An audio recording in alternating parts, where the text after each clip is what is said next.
Nous sommes à l'heure d'un débat qui est en train de prendre de plus en plus d'ampleur, une ampleur mondiale, celui du choix de l'appartenance sexuelle, ce qui entraîne toutes sortes de revendications, de polémiques et de nouvelles lois.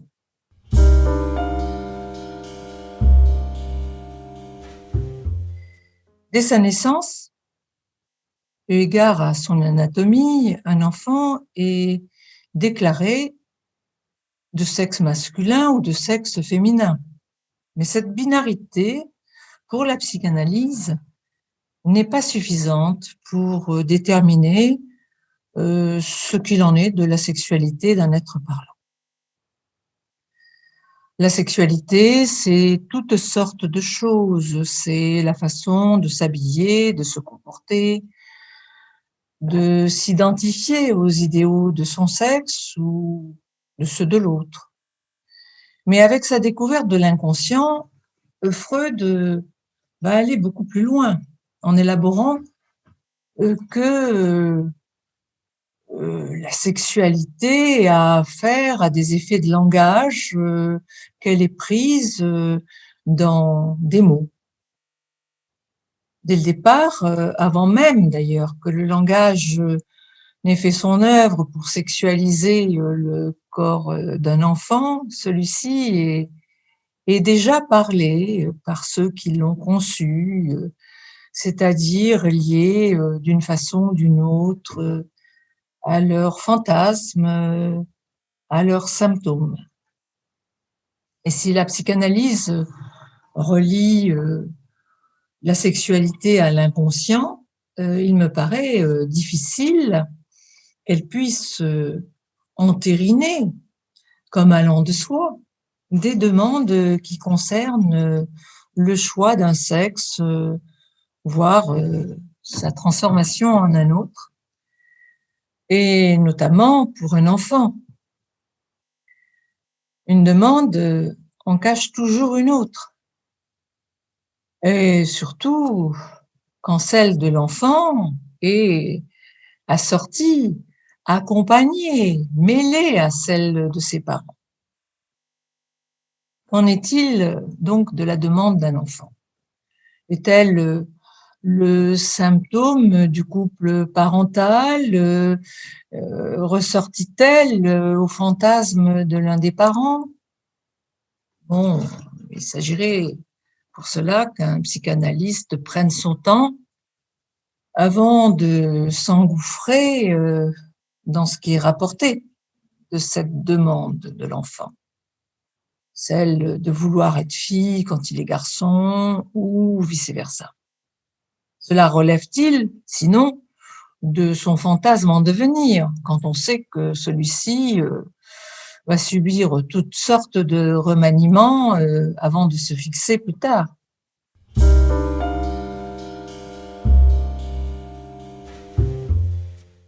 Dans le cas du petit Hans, qui est commenté par Freud, ce petit garçon se moque a priori d'être un garçon ou une fille. Il passe de l'un à l'autre avec une aisance déconcertante. Ce qui le préoccupe, mais qu'il est incapable de comprendre et de symboliser seul, c'est ce qui lui arrive lorsque son organe pénien se manifeste comme quelque chose d'étranger à lui-même. Or, se sentir fille quand on est garçon ou le contraire a tout à fait à voir, à mon sens, avec cette étrangeté. Hans devra, d'ailleurs, à travers sa phobie, en passer par toute une élaboration pour construire pas à pas un ou voire plusieurs fantasmes qui lui serviront de chaînon pour réaliser son programme, comme le formule Freud, c'est-à-dire pour assumer son sexe. Le fantasme, c'est le pivot de la sexualité, dans la névrose, certes, mais il est aussi à l'œuvre dans les autres structures psychiques. Il constitue le support du positionnement sexuel inconscient du sujet et met celui-ci à l'abri du réel du sexe qui est le sien. Devenir homme ou devenir femme ne se limite donc pas à paraître l'un ou l'autre, à se sentir l'un ou l'autre.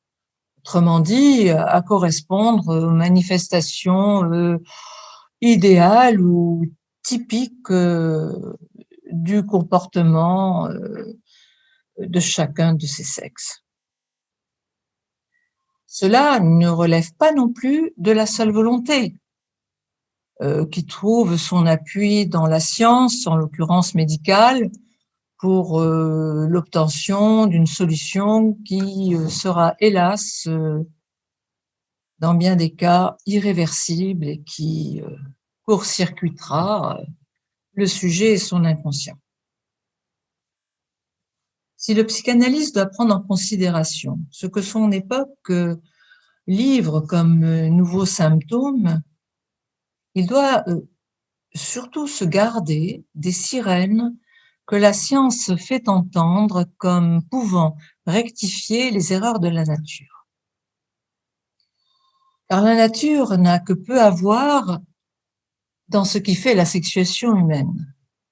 C'est pourquoi Lacan, après Freud, et à partir de ce que livre l'exploration de l'inconscient, qui est loin d'être un symbolisme sexuel universel, va prendre une toute autre voie, qui est au départ l'homme et la femme. Eh bien, c'est une affaire de langage.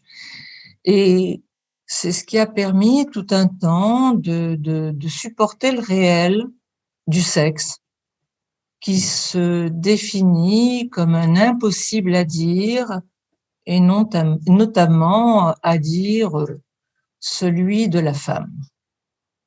Ainsi, y insistera Lacan, le langage ne saurait se réduire à la seule combinaison de deux signifiants, donc à une binarité, en l'occurrence homme-femme.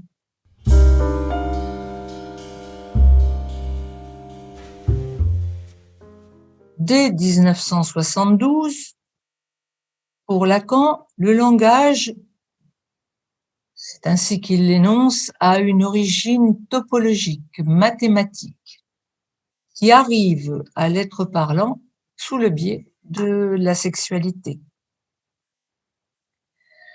Pour aborder la répartition sexuelle des êtres parlants, eh bien Lacan va procéder sur la base d'une nouvelle logique, cette logique mathématique. Cet accès à la répartition concernant la sexuation ne pourra se faire que par cette voie logique. Et comme l'on sait, la logique n'a jamais procédé que d'un noyau de paradoxe, depuis toujours.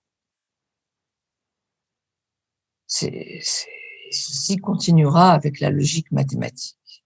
C'est donc à partir de ces formules qu'il s'agit pour Lacan d'articuler entre elles que nous pouvons approcher la sexuation. Mais cette logique, à travers ces formules, n'est point un magasin aux accessoires où l'on viendrait, dirais-je, se servir comme au théâtre pour choisir son sexe. Elle ne peut s'appréhender qu'à travers l'expérience de la cure psychanalytique.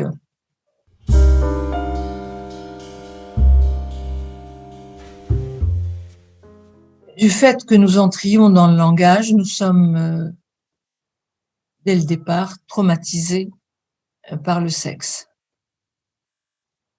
C'est pourquoi la sexualité est faite de symptômes, de ratages, de fiascos, et que le rapport sexuel est dit impossible.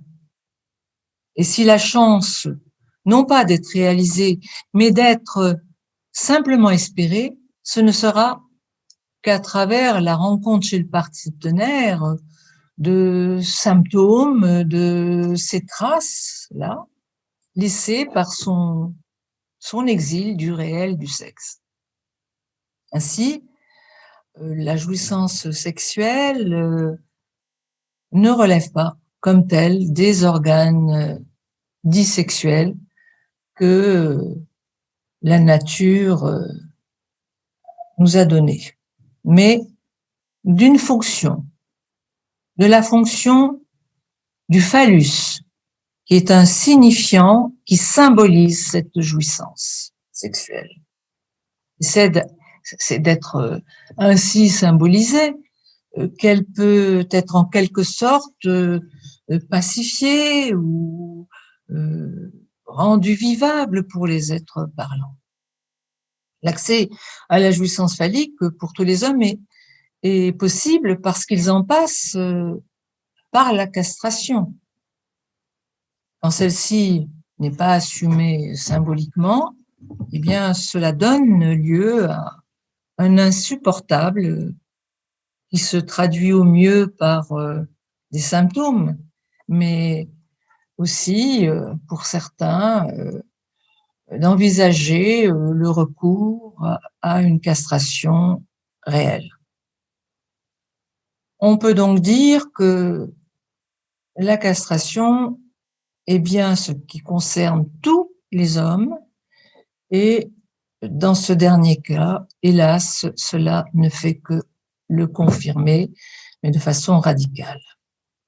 Cette jouissance phallique est aussi accessible aux femmes, mais comme on peut facilement le concevoir, elles n'ont pas affaire à la castration de la même façon que les hommes. À ce titre, on peut dire qu'elles ne sont pas toutes prises dans cette jouissance phallique. Et elles recèlent ainsi, logiquement, une autre jouissance qui n'en dépend pas, qui ne lui est donc pas complémentaire à cette jouissance phallique, mais supplémentaire. Eu égard à la lecture logique à laquelle le psychanalyste doit se former et doit laisser place pour intervenir dans l'analyse d'un sujet, pour faire une analyse, on comprendra qu'il ne se précipitera point pour définir ce qu'il en est de la sexuation d'un sujet, et notamment quand il s'agit d'un enfant dont la sexualité s'avère encore en plein chantier.